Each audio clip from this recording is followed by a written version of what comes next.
What up, YouTube? So today is going to be part 3 of the Honda Civic ej Coupe K-Swap K24 K20. But actually we're not going to be doing the K24 K20 in here anymore.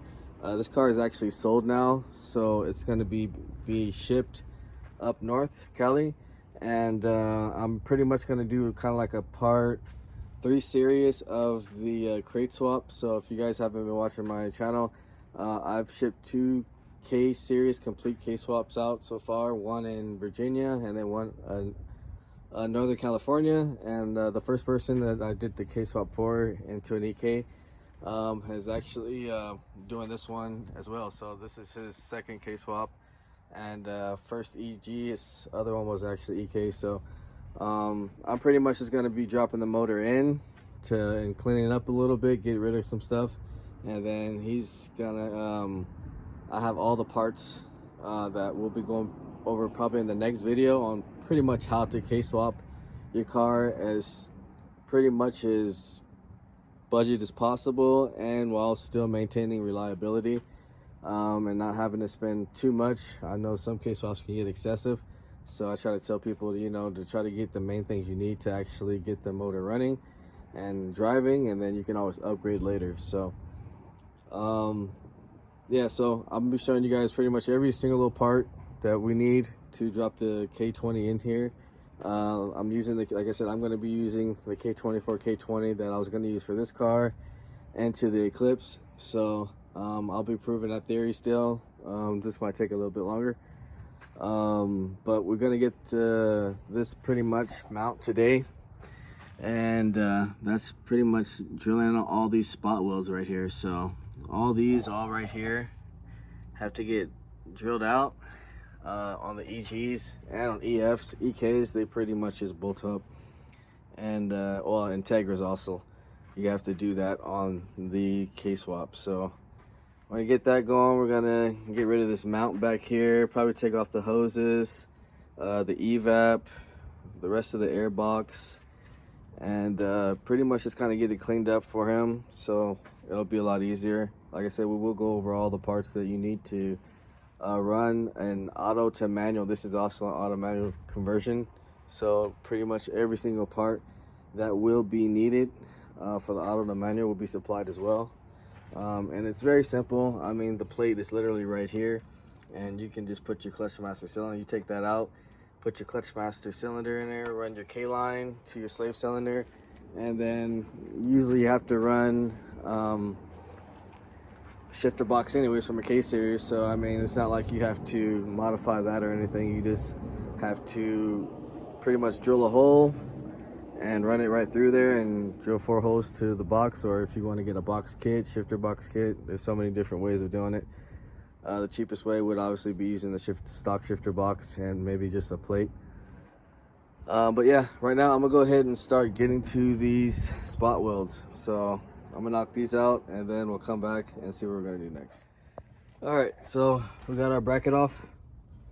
It's a lot of work to take one of these off. I hate doing these, but it is what it is. So next thing I'm gonna do is start just getting to the little stuff. So I'm gonna take out this evap box, probably disconnect that fuel system or filter, since we're gonna go with an inline on this one, and then pretty much start cleaning everything up, and take this air box off, and probably any little bracket that we don't need, and then we'll do the heater hoses, and then we'll come back and see what we got to do after that. I think we should be able to start putting the new mounts on, and we're also going to take the rear mount off too. So rear mount, evap, hoses, fuel filter, and then this air box, and then we'll come back.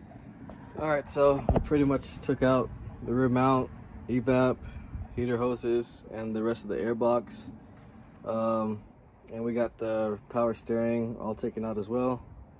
So I'm pretty much going to pressure wash it one more time, and then we'll start putting on the rear mount, and then we're going to drill out for the bracket over here. So I'll show you guys exactly what you need to do. I will get the bracket right now after I pressure wash it, and show you where to align the bolts for the bottom from the vibration mounts. You just want to put the 2 bolt 14s back in, and then that'll give you the alignment for the top to drill, the bolts to go through. So I'm gonna go ahead and get those, clean this bay up, and then we'll come back. All right, so we got our passenger side bracket on here, and we got our 14s. I just gotta tighten those up real fast, and so now that'll give me the point to where I can drill up here. So when we get the bolts, we got our bolt kit right here. It's always going to be the super long bolts that go through the frame, and then we can torque those down, and then that'll be done. And then we'll put on our rear mount, and then we'll start getting to the engine. We got to put the transmission on, and then if we still got time left, we'll go ahead and drop that in as well.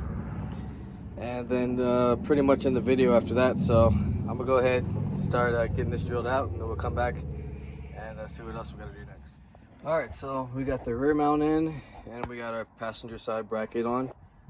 So pretty much gonna start getting the tranny onto the motor, and hopefully if we have enough time, we can drop this motor in real quick. So I'm gonna go ahead and knock this out, and then we'll come back.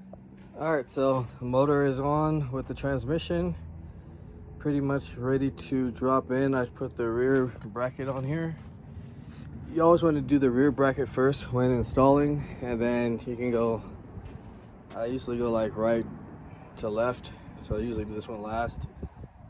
But yeah, I'm gonna start jacking it up, slide it up under, and see if we can get this thing mounted up in here, and then pretty much end this video. So I'm gonna go ahead and knock this out real quick, and we'll come back. All right, so we're back, and we sort of got the motor mounted in.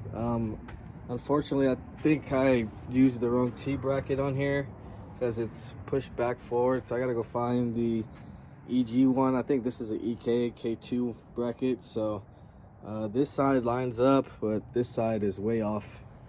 The motor needs to come back a lot more. I'm pretty sure the k2, this one even looks slightly longer. So next video we'll be pretty much going over all the parts we need. I'll order that bracket, and then hopefully we can have this car shipped out very soon, sometime next week, and then they can finish up everything else that they need to do to finish the swap. So I'll pretty much have it all wired up and we're kind of ready, and then they can finish doing their headers, exhaust, axles, fuel system, etc. If you want to get in contact with me, you can hit me up at honda.mike1988@gmail.com, or Instagram rarewooded_. Yeah, stay tuned, guys. We will be pretty much getting this swap going, and then we got the EKK2 bar or EK coupe bar that we got to do, and yeah, just starting to finish up the rest of the projects for the rest of this year. Tacoma plate came in, so we'll be getting onto that very soon. Other than that, if you haven't liked, share, subscribe, comment, let me know what you guys think, and I'll see you guys on the next video.